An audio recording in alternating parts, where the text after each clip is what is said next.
चल रही है पिछले 20 सालों से, जिसपे किसी की नजर नहीं जा रही। हमारे यहाँ पता क्या हो रहा है, 20 सालों से एक नीति चली है, ग्लोबलाइजेशन, लिबरलाइजेशन, और हम मानते हैं कि ये नीति का मतलब है लूट की खुली छूट। इसमें क्या हो रहा है, भारत की बेशकीमती जमीन बड़ी बड़ी विदेशी कंपनियों को कौड़ी के भाव में बेची जा रही है।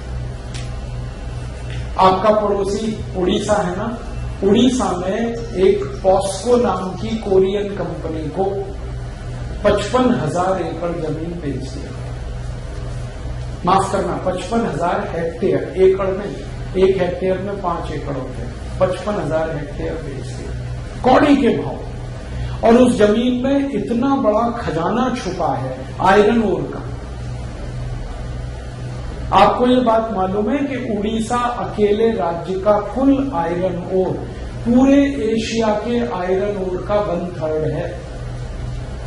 पूरे एशिया खंड में जितना लोहे का अयस्क है उसका 1/3 अकेले उड़ीसा में है।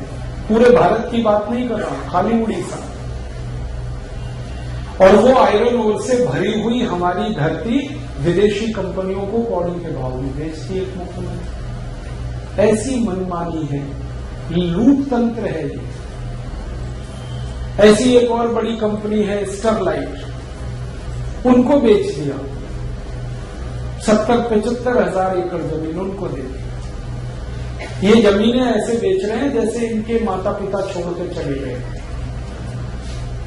और किसान बेचारे जो अपनी जमीन बचा रहे हैं उनको लाठियां मारी जा रही हैं, उनके ऊपर गोलियां चलाई जा रही हैं, वो मर रहे हैं, लाठीचार्ज हो रहा है, गोलीबार हो रहा है किसानों का। और ये जो जमीन बेचने का खेल शुरू हुआ है, ये उड़ीसा में है, ये छत्तीसगढ़ में है, ये आंध्र प्रदेश में है, ये तमिलनाडु में, ये कर्नाटक में, भारत के 17 राज्यों में ये 20 साल से चल रहा है। पता नहीं कितनी जमीनें बेच दी और उनका कोई हिसाब किताब नहीं। अब अदालतों में मुकदमे आ रहे हैं तो अदालतें कड़क टिप्पणियों का जो अपनी जमीनें बचाने के लिए लड़ रहे हैं, और अगर वो नहीं लड़े तो पता नहीं ये क्या खर्चा करें। और दुर्भाग्य से इसको कह रहे हैं देश का विकास। मेरे समझ में नहीं आता, उड़ीसा में कच्चा लोहा निकलता है, उससे हम स्टील बनाएं उड़ीसा में और उसको दुनिया भर में बेचें, ये अच्छा है या अपने कच्चे लोहे को ही बेचें पूरी दुनिया में? और को कोई नहीं बेचता, सभी उससे फिनिश प्रोडक्ट बना के बेचते हैं। हमारे नेताओं को इतनी भी समझ नहीं कि कच्चा लोहा ना बेचा जाए, इसका स्टील बनाओ ताकि यहाँ के लोगों को काम मिले, रोजगार मिले, उस स्टील को बेचो तो थोड़ा मुनाफा भी मिले। और तो हमारा 25 पैसे किलो में बिकता, आपको मालूम है? ये जितना आयरन ओर हम देते हैं 1 किलो का 25 पैसा मिलता है। और फिर हमारी ही सरकारें क्या करती हैं, आयरन ओर चीन को बेच दिया, जापान को दे दिया, अमेरिका को दे दिया, फिर उनसे कहते हैं स्टील बना के हमें बेचो।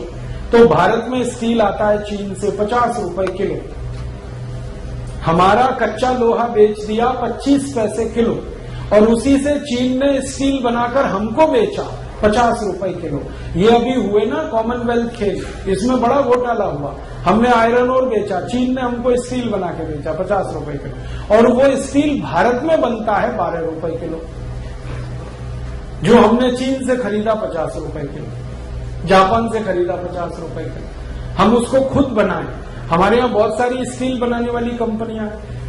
स्टील अथॉरिटी इंडिया लिमिटेड है, वो तो बहुत बड़ा पब्लिक सेक्टर है। प्राइवेट सेक्टर में जिंदल है और टाटा है, ये सब वो स्टील 12 रुपए किलो के आसपास बना देते हैं। उसको सरकार 25 पैसे किलो में कच्चा लोहा बेच के 50 रुपए किलो में खरीदती है। तो जब कच्चा लोहा सस्ता बेचते हैं इसमें घोटाला करते हैं, और फिर वहां से स्टील लाते हैं उसमें घोटाला।